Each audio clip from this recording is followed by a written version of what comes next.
Do you have a Dantien? That is going to be the topic of this episode of Chi Life.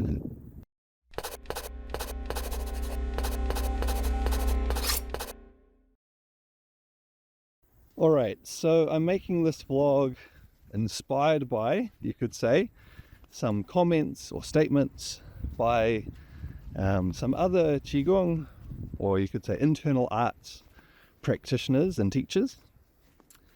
And they're moderately well known, and they put a lot of things out on social media. They talk about lots of different topics. And this is where I've seen, I don't know everything that everyone says, but yeah, I'm aware of different people, and every now and then I'll watch someone talking about things, or or read what they write, that sort of thing. Part of just being aware of what's going on out there in the world. And the type of statement that they've made, and it's been in the context where they've been talking about other people doing different practices, and they'll be talking about pros and cons, or things about the type of practice that these other people are doing. And then they'll say something along the lines of, if they even have a Dantien. And that's quite an extraordinary thing to say. I'd go further, I'd say it's a ridiculous thing to say, in my opinion, because it's implying that maybe these people don't have a Dantien, which is functionally impossible. So I'm going to talk a little bit about that. I'll start by talking a bit about what the Dantien is, and then I will actually, because there's a certain context where that's saying, or maybe if they even have a Dantien, where like if you don't take that literally, if you take it as hyperbole, or it's okay, there's a certain context where that can make sense, but I think for a lot of people that's really not helpful.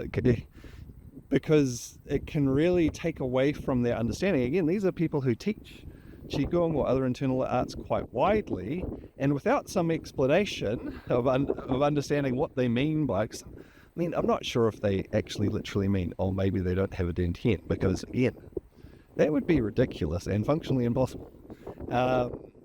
Or if they are just meaning it as hyperbole, but it's not clear in the way they make these statements that it is just hyperbole, or colloquial vernacular used amongst themselves, that they're making this statement in this way. And that can really confuse people as to what their Dantien is and whether they have one or not. So I'm hoping that this vlog will be helpful for some people and help them to understand, better what the Dantien is, and that you do have one. And a better understanding of the Dantien, maybe clarify some things if people have become confused about this issue. So first off, what is the Dantien? So for this vlog, I have come to the ocean. Now, I'm not going too close to the ocean, because you can probably hear already there's a bit of wind noise around here. I hope it's not too distracting on this vlog. I don't have a separate microphone on me right now. I'm just using my phone, and I'm hoping that this isn't going to be too bad. But if I go down to the beach, which is right beside the ocean, that wind noise is going to be much, much stronger, and you're not going to hear it so well. So there's also a helicopter going past, so we've got all sorts of noise in this one, but hopefully the message is what's important here. Our Dantien within our body, within our energy system, is very much like the ocean. We can think of it as an ocean of energy. It's where all of our energy pools and is stored and is gathered. And we can think about our Dantien in a variety of different ways. In a sense, we can think of the Dantien as all of our stored energy, in which case, in a way, it's like our Dantien is actually kind of spread through our whole body, because we have energy spread through our whole body, right? And so, but in a sense, the whole body is a Dantien, storage of energy. In a more common way that we use the word Dantien, it's talking about the central gathering place of that energy, where it all pools within the center. Now, depending on how you think about the ocean, and I'm sure I've talked about this in other vlogs before, if you think about our planet, because, what goes on our planet is reflected within us. There's this things we see on a big scale, we see on a smaller scale. And in terms of energy, a lot of our energy moves like water within our body, and that analogy carries over really well. with the structures of how energy moves within our body. Now, if you think of our planet and the ocean on our planet, depending on how you think about it, you could say there's just one big ocean. It's like spread all over, and like that's one big ocean of energy. Or you can also think about it in other ways and talk about multiple oceans, and we talk about the Pacific, the Atlantic, and so on.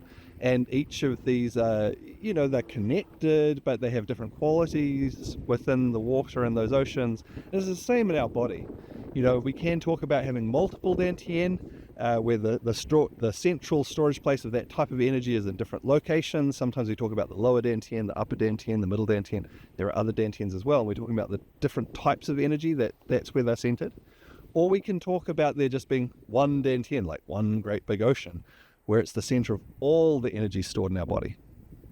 Now that center, if we're just talking about one Dantien, the overall storage of all our energy in our body is, you're not going to see it too well, but it's sort of down below the belly button. This is a discussion video, not an instructional one. So it's enough for you to get the idea. It's down below our belly button, but in the center of our body. And this is like really the center of our whole body. So the center of all the activity of our cells and all. So it's the center of our energy. It's where it's stored. It's also the center of a whole lot of stuff that goes on down in our intestines and digestive system, our kidneys, and our bladder, and so this is a gathering place of energy. I won't talk too much more about the specifics of that, but this is where we think of our energy being gathered and stored. Now, everyone has a Dantien, a center of their energy. You have to. If you're alive, you have a Dantien. Now, how strong and how healthy that Dantien is may vary. Ideally, if our Dantien is really strong and healthy, it is like a big ocean, very full of water or full of energy, and with healthy, strong currents within it. This is an important part of it as well, that energy moves and it circulates and it sends energy out and it takes energy in. And this is a healthy Dantien, and it's got lots of life in it, lots of fish and marine mammals and seaweed and all these sorts of things. And that's a healthy ocean, healthy Dantien. Our energy's moving, it's full, it's vibrant. There's lots of reasons why your Dantien may not be so strong or so healthy. Different things can happen in life, and it might be that your Dantien, rather than being like a big ocean, it's more like a lake. It's reduced, it's not so full. Or maybe it has become polluted. A lot of our oceans are getting polluted at the moment now, right? Fortunately, they're still on the planetary scale functioning reasonably well, but hey, that's an issue, and so maybe that energy is not so healthy in your Dantien. Or maybe there's some things that have happened in your life which have knocked you off your center, and so now your center is off center and off balance, and so things aren't flowing, the currents aren't circulating the energy as well as they could. There's lots of things that can cause your Dantien to become weak, off balance, and so on, but you still have one.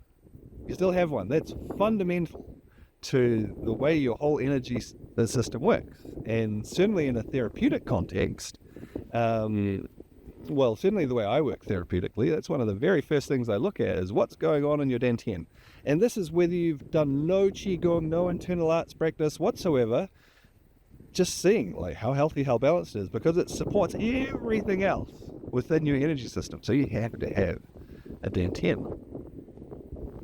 Now, working with your Dantien, developing it, strengthening it, that's a really useful thing to do, because again, this supports the rest of your energy system, and depending on what's gone on in your life, and what awareness you have, and so on, you may not have a great awareness, and some people can be very disconnected from their Dantien, and this, of course, doesn't help it to be healthy. It makes it hard to work with, right? If you can't connect to it.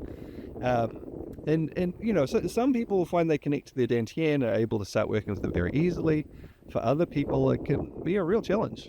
It can take a lot of work to be able to connect to their Dantien and start to develop and strengthen it. And that's okay. That's the process of life. Sometimes things come easily, sometimes they're difficult. Generally, they're worthwhile. Some of those difficult things are worthwhile, and we really benefit from that. Okay. So that's a little bit of background about what your Dantien is, and you definitely have one. Again, even if it's not in good condition, even if it's knocked off balance, you have one. What could that statement of if somebody even has a Dantien mean if we don't take that literally on face value in another way? I would take that as meaning something along the lines of like, oh, do you even have muscles, right? Talking about how strong someone is. Hopefully this isn't going to be too hard for you to hear. And it's like, okay, someone who's very weak, very frail, and you're like, oh, you can't really see the muscles on them. They don't have muscles. Well, yeah, they do have muscles. They do have muscles. It's just they're not in great condition. Maybe the muscles don't, bulge when you flex them or something like that. But they do have muscles.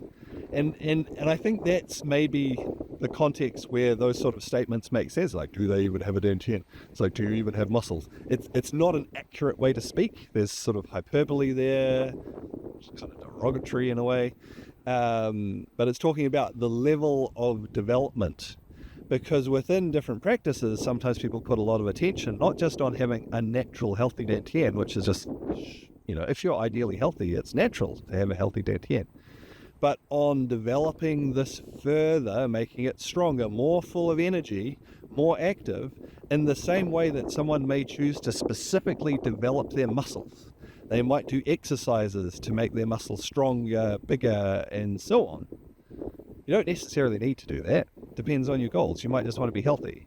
Or if you're wanting to compete as a bodybuilder, well, then you're going to want to grow big muscles. Or if you're wanting to be effective in certain types of sports, you might not necessarily want big muscles, but you're going to want them to have a certain level of strength. But even if you don't do that, even if all you do is, take life easy, even if you do nothing, even if you sit in a chair all day, or lie in bed all day, you still have muscles. And certainly if you're healthy, but you exercise gently, you go for walks, you have muscles. They might not be as big as someone else's. You might not show them off in the same way, but you do have it. So, in answer to that question, do you have a Dantien? You definitely do. Hopefully that has maybe clarified things for some people. Anyway, if you've liked the vlog, please like, comment, subscribe, share, all those good things. I hope the wind noise hasn't been too bad, and I look forward to seeing you on another one soon.